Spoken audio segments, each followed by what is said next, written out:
आयुर्वेद की बात हो और आचार्य चरक का नाम ना आए, ऐसा हो ही नहीं सकता। चरक संहिता वो ग्रंथ है जो आयुर्वेद की सभी संहिताओं का आधार है। जो सिद्धांत इसमें बताए गए हैं, उन्हीं सिद्धांतों का प्रयोग अन्य आचार्य जैसे आचार्य सुश्रुत और आचार्य वाग्भट ने भी किया है। क्योंकि ये बात बहुत पुरानी है, तो आचार्य चरक के काल में भी मतभेद है, पर विद्वानों के मत को ध्यान में रखते हुए आचार्य चरक का काल है 200 BC यानी ईसा से 200 वर्ष पूर्व।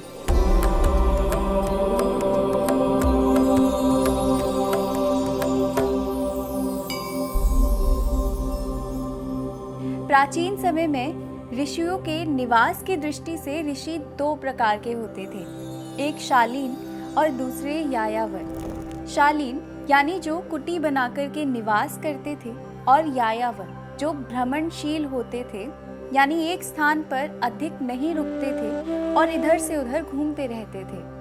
आचार्य भाव मिश्र, जिन्होंने भाव प्रकाश निघंटु की रचना की, जो कि एक प्रसिद्ध और विश्वसनीय पुस्तक है औषधियों के गुण और कर्मों को समझने के लिए। इनका मानना है कि शेषनाग ही चर रूप में पृथ्वी पर आए और चरक संहिता का निर्माण किया। और यदि आपको ध्यान में है तो महाभाष्यकार आचार्य पतंजलि को भी शेषनाग का अवतार माना जाता है। इसी आधार पर कुछ विद्वान पतंजलि और आचार्य चरक को एक ही आचार्य मानते हैं, और आचार्य चरक की जयंती भी नाग पंचमी के दिन ही आती है। कुछ विद्वान चरक को महाराजा कनिष्क का राजवैद्य भी मानते हैं। उनके अनुसार चरक ने महाराजा कनिष्क व महारानी की चिकित्सा की थी। आचार्य चरक के जीवन से जुड़ी सबसे महत्वपूर्ण बात यह है कि जैसा हम सब मानते हैं, चरक संहिता आचार्य चरक के द्वारा निर्मित है।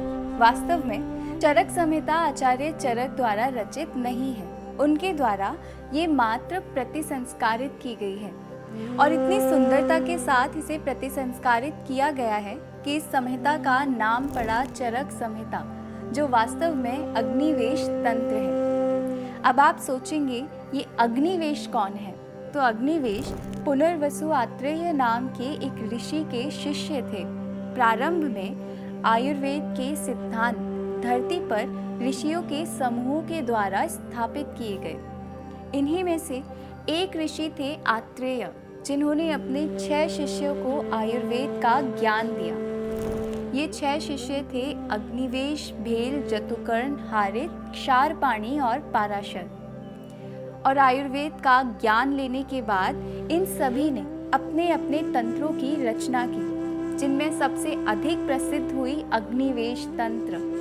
और शास्त्रों में कहा जाता है कि आचार्य अग्निवेश ने जब इस तंत्र को सभी ऋषियों और गुरुओं को सुनाया तो वातावरण में दिव्यता आ गई थी। पर काल के प्रभाव से आयुर्वेद लुप्त होने लगा और हारित संहिता, भेल संहिता जैसी संहिताएं भी लुप्त हो गई। आचार्य चरक ने बिखरी हुई अग्निवेश तंत्र को पुनः एकत्रित किया, बिना उसके मूल को नष्ट किए या उसके अर्थ को बदले, वो भी निस्वार्थ भाव से। अग्निवेश तंत्र में विषय सूत्र रूप में विद्यमान थे, जिन्हें आचार्य चरक ने सूत्र संग्रह और भाष्य रूप देकर संहिता के रूप में विकसित कर प्रतिसंस्कारित किया। इसलिए चरक संहिता के प्रत्येक अध्याय के अंत में लिखा जाता है, अग्निवेश कृते चरक प्रतिसंस्कृते। चरक संहिता एक महत्वपूर्ण ग्रंथ है चिकित्सा विज्ञान का। इसलिए चरक संहिता के विषय में कहा जाता है, चरकस्तु चिकित्सते, यानी चिकित्सा यदि किसी को करनी है तो चरक संहिता से उत्तम कुछ भी नहीं है।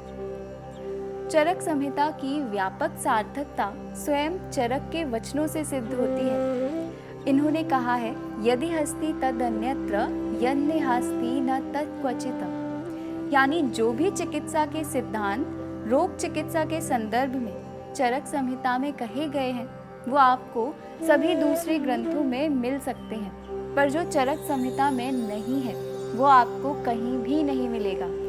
यानी चरक संहिता एक संपूर्ण चिकित्सा का ग्रंथ है। आज के समय में भी चरक संहिता का प्राधान्य बिल्कुल कम नहीं हुआ।